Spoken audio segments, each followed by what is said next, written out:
Assalamualaikum warahmatullahi wabarakatuh. Perkenalkan, nama saya Muhammad Fadejat Miko, NIM saya 222111341. Di sini saya akan menjawab persoalan ujian akhir semester Gadai Syariah. Yang pertama, soalnya jelaskan secara rinci rukun dan syarat sah akad rahn. Berikan contoh bagaimana implementasi rukun dan syarat ini dalam praktik operasional lembaga Gadai Syariah di Indonesia. Dalam rukun Gadai akad rahn ini ada beberapa, yaitu pertama rahin, murtahin, sama marhun, marhun bih, sama sigot dan ijab kabul. Kalau rahin itu pihak yang menggadaikan barangnya atau disebutkan debitur, nasabah bisa. Kalau murtahin itu seseorang atau pihak yang menerima barang gadai atau disebut kreditur atau disebut lembaganya yang meminjamkan uang atau pegadaian syariah. Kalau misalkan marhun itu barang yang digadaikan sebagai jaminan utang.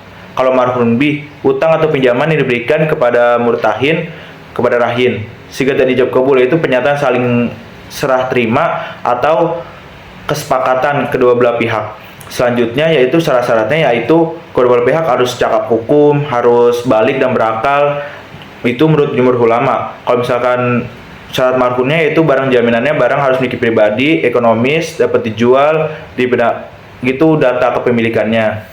Kalau misalkan barang dalam keadaan utuh. Dan syarat marhun bih atau utang, itu utang harus jelas nominalnya beberapa dan juga dapat dihitung dan wajib dikembalikan sesuai dengan kesepakatannya. Kalau syarat sigot atau ijab kabul itu harus ada pernyataan saling setuju atau sepakat kedua belah pihak, di mana yang harus baik itu secara lisan maupun tertulis. Dalam praktiknya, nasabah datang ke pegadaian syariah nih dengan membawa barang berharga, misalnya emas, kendaraan bermotor, BPKB, atau barang-barang elektronik yang bisa jaminan. Selanjutnya ya petugas pegadaian syariah melakukan penilaian terhadap barang tersebut yang digadaikan marhun untuk menentukan nilai dan besaran pinjaman.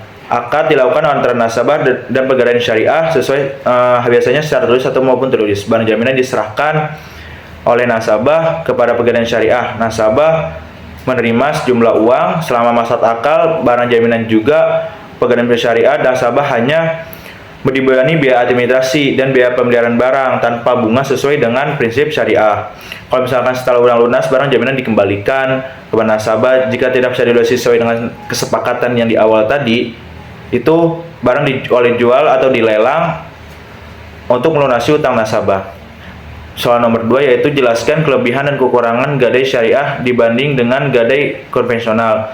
Kelebihan gadai itu yang pertama ya bebas bunga atau riba atau yang tidak bertentangan dengan prinsip syariah. Itu pada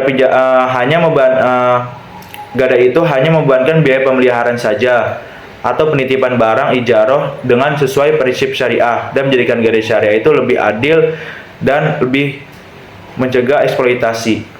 Selanjutnya, prinsip keadilan dan separasi akad dalam gadai itu secara terbuka dan jelas sehingga nasabah mengetahui secara pasti kewajibannya apa, dibayar tanpa biaya tersembunyi. Itu mencegah eksploitasi juga. Aset tetap milik nasabah, barang yang digadaikan juga hanya milik pribadi, bukan punya orang lain. Terus ya semua utang dilunasi itu hak atas barang itu milik pribadi. Selanjutnya, berorientasi sosial. Gadai syariah juga merupakan prinsip tolong menolong dalam akad tabaru.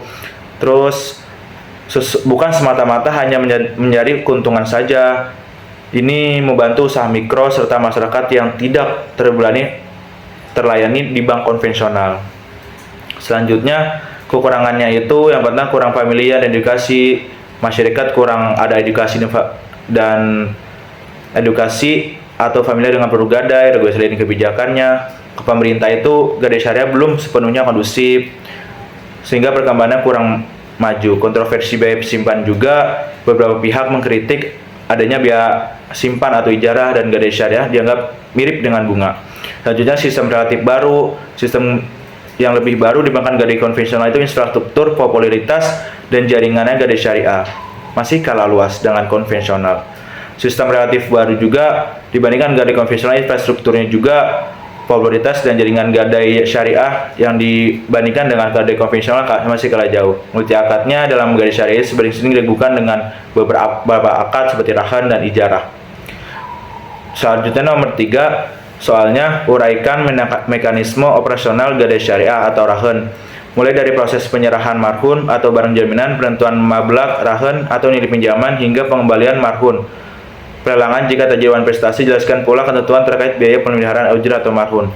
Dalam proses penyerahan marhun, nasabah rahin menyerahkan barang bergerak sebagai jaminan kepada pegadaian syariah. Barang yang digadaikan harus memenuhi syarat syariah. Untuk barang seperti kendaraan bermotor yang diserahkan biayanya, yang biasanya adalah dokumen, BPKB, itu dan foto STNK. Sedangkan barang fisiknya tidak diserahkan. Nasabah juga menyerahkan ini resmi. Misalnya KTP, setelah barang diserahkan, bagian menyimpan juga merawat barang tersebut di tempat yang aman dan nyaman. Penentuan mablagh atau rahan barang jaminan akan oleh petugas penaksir untuk berapa nilai pasarnya. Terus pinjaman juga yang diberikan maksimal itu 92%. Kalau misalnya nilai taksiran barang itu, nasabah juga pembegadaian syariah melakukan negosiasi dan kesepakatan atas nilai pinjaman. Akad rahan dilakukan dengan ijab kabul pernyataan saling ridho antara nasabah dan pegadaian syariah. Kalau pengembaliannya itu, marhunnya itu, nasabah wajib melunasi pinjamannya beserta biaya pemeliharaan. Jika nasabah tidak mampu menebus barang jaminannya, pegadaian syariah akan melelangnya. Jika setelah masa tenggang nasabah tidak bisa melunasi, maka pegadaian dapat melelang barang tersebut. Ketentuan terkait biayanya itu akan dikenakan biaya pemeliharaan, penyimpanan barang, dan disebut juga ujroh atau mu'nah. Berdasarkan ujrah tidak boleh didasarkan pada jumlah pinjamannya. Contoh pinjamannya 1 juta, itu harus nilai taksiran itu harus 1 juta, ujrah sekitar 8.000 per 10 hari. Biaya ujrahnya sesuai dengan jatuh tempo. Selanjutnya nomor 4 itu, menurut Anda bagaimana prospek pengembangan gadai syariah? Kalau misalkan prospek perkembangannya itu, faktor pendukungnya itu mayoritas kan Indonesia itu agama Islam, sehingga produk keuangannya berbasis maya syariah, bisa gadai syariah. Dukungan regulasi dan fatwa dari sini juga mendukung menjadi landasan hukumnya untuk pengembangan gadai. Kesadaran masyarakat juga harus menjadi penting menjadi produk. Selanjutnya digitalisasi. Layanan gadai syariah melalui aplikasi dan platform online juga bisa memperluas akses masyarakat. Tantangannya itu ya kurangan pemahaman literasi masyarakat, infrastruktur teknologi dan aksesnya kurang berkembang, kurang merata, persaingan dengan pegadaian konvensional juga kurang lebih efektif, keterbatasan sumber dayanya juga memahami dalam prinsip syariah itu kurang dan profesionalisme, dan regulasi dan kebijakan juga masih perlu disempurnakan agar mendukung inovasi dan pengembangannya tetap terus maju. Segitu saja yang saya bisa sampaikan dalam ujian akhir semester gadai syariah. Kurang lebih mohon maaf. Wassalamualaikum warahmatullahi wabarakatuh.